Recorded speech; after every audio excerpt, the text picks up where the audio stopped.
December 14, 1949. The Fox Theater in San Diego, at the world premiere of Sons of Iwo Jima, before an audience that was half Marine and half civilian and entirely uncertain what kind of picture they were about to see. When a man in dress blues raised his right hand in a silent salute from the third row, John Wayne, 42 years old, at the peak of everything he had built, stopped walking. What happened in the 2 hours after that theater let out would determine whether Lloyd Pruitt, a sergeant with the 3rd Marine Division who had come back from Iwo Jima as one of 4 men from a platoon of 31, would spend the next decade trying to use his left arm. Here is the story. Lloyd Pruitt was from Boonville, Missouri, a small city along the Missouri River where the farms ran down to the water, and the boys who grew up there understood work the way other people understand weather, as a permanent condition, not a matter of complaint. His father had farmed corn and sorghum on 43 acres since before Lloyd could walk, and Lloyd had worked those fields from the time he was old enough to carry a crate, in the particular way that farm children understand time and labor, not as sacrifice, but as the natural shape of a day. He enlisted in the Marine Corps in September of 1941 at 23 years old, 8 weeks before Pearl Harbor. He was assigned to the 3rd Marine Division, 21st Marines, and spent the following 3 years moving across the Pacific, Guadalcanal, Guam, the island-by-island accounting of a war that did not stop for the weather or the men fighting in it. He landed on Iwo Jima on the morning of February 19, 1945, with 30 men in his platoon. On day 12, a Japanese mortar round landed 4 feet to his left. The 2 men standing between Lloyd and the round did not survive the next 3 minutes. Lloyd survived with shrapnel in his left shoulder, 3 fragments, the largest about the size of a pencil eraser, lodged against the joint in a way that left him with most of his range of motion, but a grinding sensation on every full extension, and a weakness in the overhead lift that would not resolve. No matter how many mornings he woke up and told himself it was better than yesterday. He was on that island for 34 days. When the fighting ended and the flag went up on Suribachi, Lloyd Pruitt was one of 4 men from his platoon of 31 who walked off under their own power. He had not made much of that. It was not something he organized his life around. He came home to Boonville and tried to take up the farming, but his father had died while Lloyd was overseas, and the land had been sold to cover debts he had not known about, and could not have paid if he had.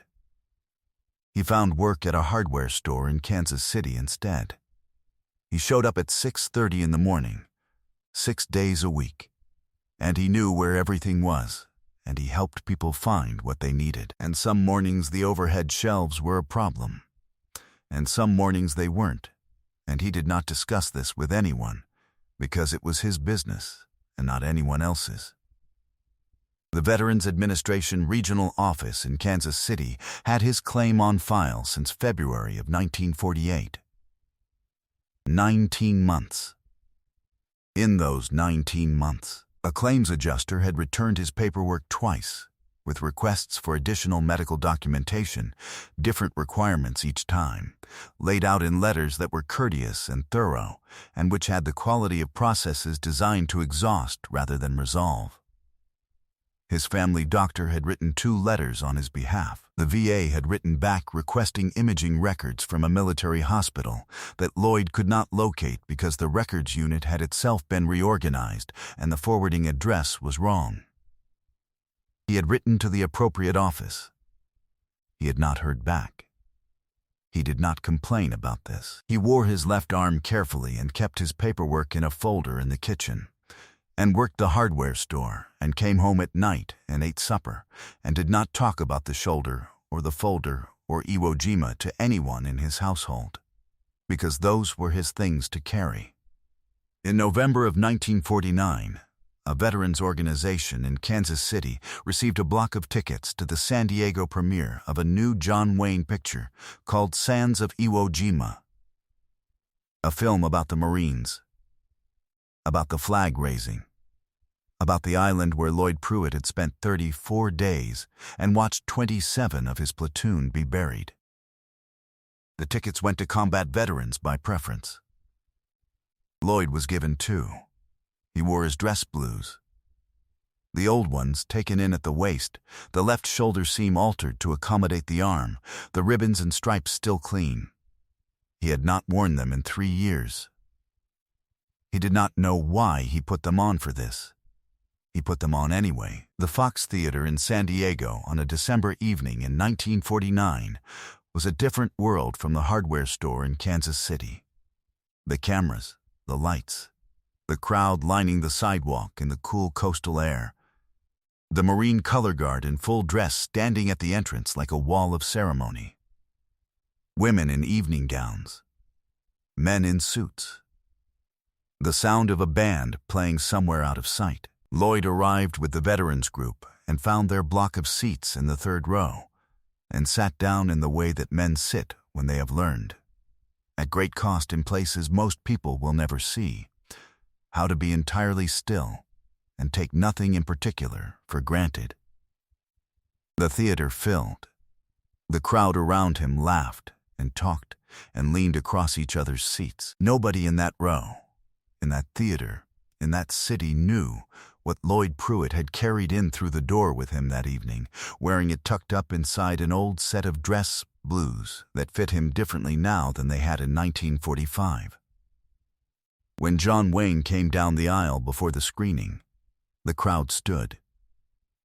The applause moved through the room like weather. Wayne moved through it the way he moved across every set he had ever worked, like the ground was level wherever he put his foot, and the noise was not particularly his concern. He was 3 rows past Lloyd when he stopped. He turned back. Lloyd Pruitt had his right hand up. Not a performance. Not a statement made for the people around him, just a salute. The way a sergeant raises his hand when a certain kind of moment is in front of him, and the situation requires the one honest thing he knows how to offer. His left arm was at his side where it always was. The people in the surrounding seats went still without quite knowing why. Wayne stood there for a moment that the people around him would describe differently for the rest of their lives depending on where they were standing and what they were looking at. His face did not perform anything. Something moved across it that was not pride, not gratitude, not any of the emotions that come out clean and named. It was closer to the look of a man who has just understood the weight of something he had been carrying lightly. If you have ever stood in a room full of people and known that the man beside you was carrying something none of them could see, drop a comment below. This one is for every veteran who sat in that silence. He returned the salute. Then he stepped out of the aisle, leaned down, and said something to Lloyd that the people on either side could not hear. Lloyd said something back. 1 or 2 sentences. Wayne straightened and looked at him for another moment, and then walked to his seat. After the screening, Wayne found his aide in the lobby. The sergeant in the 3rd row, he said. Dress blues. Left arm. I need to know who he is. By the following morning, he knew Lloyd Pruitt's name and service record, and the 34 days on Iwo Jima, and the 19 months of paperwork sitting in a regional office in Kansas City, with 2 rounds of revised documentation requests attached to it. He made 2 phone calls that afternoon. He did not make them to a reporter or a publicist or anyone who could turn what he was doing into a story about what he was doing. He called men he knew, and he asked for a specific favor, and he asked for it without explanation, and that was the end of the conversation. Lloyd Pruitt's VA claim was processed and approved 4 weeks later. He received 19 months of retroactive benefit payments in a single envelope that arrived on a Tuesday morning in January while he was at the hardware store. 3 months after that, he had the shoulder properly evaluated by a specialist for the first time since discharge. The largest fragment came out. The grinding did not entirely resolve, but the overhead lift came back. He worked the top shelves of the hardware store again for the first time in nearly 4 years and did not say anything to anyone about it. There was also a letter. It arrived separately, in a plain envelope, no return address, in a handwriting that Lloyd recognized from the signature he had seen on a photograph hanging in the theater lobby the night of the premiere. 1 page. 3 sentences. Wayne wrote that making Sons of Iwo Jima had been the least he could do for men who had actually been on that island. He wrote that he knew it was not enough. He wrote that he was grateful Lloyd had shown him, without a word of it, what it was worth. Lloyd read it and folded it and put it in his wallet and did not show it to anyone. Not his wife, not his son, not the men at the veterans post on Friday nights. He kept it where he kept the things that were his alone to carry. He retired from the hardware store in 1972 and moved back to a small piece of land near Boonville, where his father had farmed.